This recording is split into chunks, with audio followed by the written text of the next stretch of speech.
வணக்கங்க, நான் உங்கள் சமையல்காரர் பொண்ணு. இன்றைக்கி நம்ம சமையல்காரர் பொண்ணில் பார்க்க போகிறது ரொம்ப ஈஸியான ரசம் சாதம். ஒரு 10 நிமிஷத்தில் நீங்கள் செஞ்சிடலாம். வாங்க எப்படி செய்யலான்னு பார்க்கலாம்.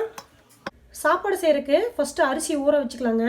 நான் 1 டம்ளருக்கு நம்ம நார்மலாக சாப்பாடுக்கு யூஸ் பண்ணுற அரிசி எடுத்து வச்சுருக்கேன். இது ஒரு பவுலில் போட்டுக்கலாம். இதில் 2 டேபிள் ஸ்பூனுக்கு துவரம்பருப்பு போட்டுக்கலாங்க. 2 டேபிள் ஸ்பூனுக்கு பாசிப்பருப்பு போட்டுக்கலாம். இதில் கொஞ்சமாக தண்ணி ஊற்றிங்க. ஒரு அரை மணி நேரம் அதை நல்லா ஊற வச்சு எடுத்துக்கலாம். இதில் 30 கிராமுக்கு புளி எடுத்து வச்சுருக்கேங்க. இதை ஒரு பவுலில் போட்டுக்கலாம். இதில் ஒரு 1/2 கப்புக்கு தண்ணி ஊற்றிங்க. அரிசி ஊறுற வரைக்கும் இதுவும் நல்லா ஊறட்டுங்க. அதுக்கப்புறம் இதை நம்ம நல்லா கெட்டியாக கரைச்சி எடுத்துக்கலாம். இப்போ அரிசிங்க அரை மணி நேரம் ஊறிடுச்சு. இதை 2 டைம் தண்ணி விட்டு நல்லா கழிஞ்சிட்டு வந்துட்டேன். இந்த சைஸ்க்கு தக்காளி எடுத்துங்க. இது மாதிரி ஓரளவுக்கு பொடியாக நறுக்கி வச்சுருக்கேன். இதை உள்ளே போட்டுடலாம். இதில் ஒரு 1/4 டீஸ்பூனுக்கு கொஞ்சம் மஞ்சத்தூள் போட்டுக்கலாங்க. இதில் இப்போ 4 டம்ளருக்கு தண்ணி விட்டுக்கலாம். 1 டம்ளர் அரிசிக்கு 4 டம்ளர் தண்ணி கணக்குங்க.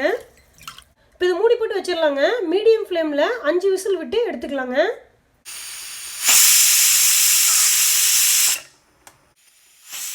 இப்போ 5 விசில் வந்துருச்சுங்க. அடுப்பு ஆஃப் பண்ணிடலாம். இதில் ஊற வச்சுருந்த புளியை சக்கையெல்லாம் எடுத்துகிட்டு நல்லா கரைச்சிட்டு வந்திருக்கேன். இதில் 1 டேபிள் ஸ்பூனுக்கு ரசப்பொடி போட்டுக்கலாங்க. இந்த ரசப்பொடி நீங்கள் கடையில் வாங்கினது போட்டுக்கலாம், இல்லாட்டி வீட்டில் அரைச்சதும் போட்டுக்கலாம். இன்றைக்கி நான் வந்து ஏலக்காயெல்லாம் போட்டு கல்யாண வீட்டு ஸ்டைலில் அரைச்ச ரசப்பொடி தான் போட்டிருக்கேங்க. இதோட வீடியோவோட லிங்க்கு நான் டிஸ்கிரிப்ஷன் பாக்ஸில் கொடுக்குறேன். நீங்கள் அதில் செக் பண்ணிக்கோங்க. 1 டீஸ்பூன் அளவுக்கு உப்பு போட்டுக்கலாங்க. இதை நல்லா கலந்து விட்டுறலாம். இந்த கல்லுப்பு வந்துங்க இந்த புளியிலேயே நல்லா கரையட்டும். இப்போ விசில் அடங்கிருச்சுங்க. குக்கரையும் திறந்துட்டேன். அரிசியெலாம் நல்லா வெந்திருக்குது. இப்போ அடுப்பை ஆன் பண்ணிக்கலாங்க. இந்த சாப்பாடை கொஞ்சம் மசிச்சு விட்டுறலாம். நம்ம ஏற்கனவே 5 விசில் விட்டதுக்குங்க சாப்பாடு நல்லா குழஞ்சி வெந்திருக்குது. இருந்தாலும் இன்னும் கொஞ்சம் அந்த தக்காளி எல்லாம் இருக்கு இல்லைங்களா, அதை வந்து நம்ம மசிச்சு விட்டுறலாம். இந்த ரெடி பண்ணி வச்சுக்கிறோம் இல்லைங்களா புளி, இதை வந்து நம்ம இதுக்குள்ளே ஊற்றிக்கலாம். இந்த புளி தண்ணி வந்து 1 கிளாஸ் அளவுக்கு இருக்குங்க. இன்னொரு அரை கிளாஸ்க்கு நம்ம தண்ணி விட்டுக்கலாம். இதை நல்லா கலந்து விட்டுறலாங்க. இப்போ இந்த சாப்பாடு இந்த புளியோடு சேர்ந்து நல்லா ஒரு கொதி வரட்டுங்க. இப்போ உப்பு கரெக்டாக இருக்குதான்னு செக் பண்ணிக்கலாங்க. உப்பு கம்மியாக இருக்குது. இன்னொரு 1/2 டீஸ்பூனுக்கு உப்பு போடுறேங்க. இது நல்லா கலந்துகிட்டே இருக்கலாங்க. இந்த சாப்பாடு நல்லா ஒரு கொதி வரட்டும், உப்பு நல்லா கரையட்டும். செய்யும்போது நல்லா இலக்கமாக இருக்கணுங்க. ஏன்னா ஆறுச்சுன்னா கொஞ்சம் இஞ்சிக்கும். அதனால் செய்யும்போது இந்த அளவுக்கு நல்லா இலக்கமாக இருக்கிற மாதிரி பார்த்து செய்யணுங்க. இப்போ ஒரு 5 நிமிஷம் ஆயிடுச்சுங்க. இப்போ சாப்பாடு வருங்க. நல்லா அப்படியே பபுள்ஸ் வர ஆரம்பிச்சிருச்சு. இந்த புளியோட பச்சை வாசம் போயிடுச்சு. இதை எடுத்து வச்சிடலாங்க. இதுக்கு வேணுங்கிறத நம்ம தாளிச்சிக்கலாம். அடுப்பில் ஒரு பேன் வச்சுட்டேங்க. இதில் 1 டேபிள் ஸ்பூனுக்கு நெய் விட்டுக்கலாம். இதுக்கு நெய் விட்டு தாளிச்சிங்கன்னா சாப்பாடு ரொம்ப சூப்பராக இருக்கும். இதில் 1/4 டீஸ்பூனுக்கு கடுகு போட்டுக்கலாங்க. இதில் 2 பூண்டு தட்டி வச்சுருக்கேங்க.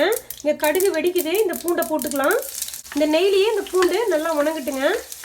2 வரமிளகாய் போட்டுக்கலாங்க.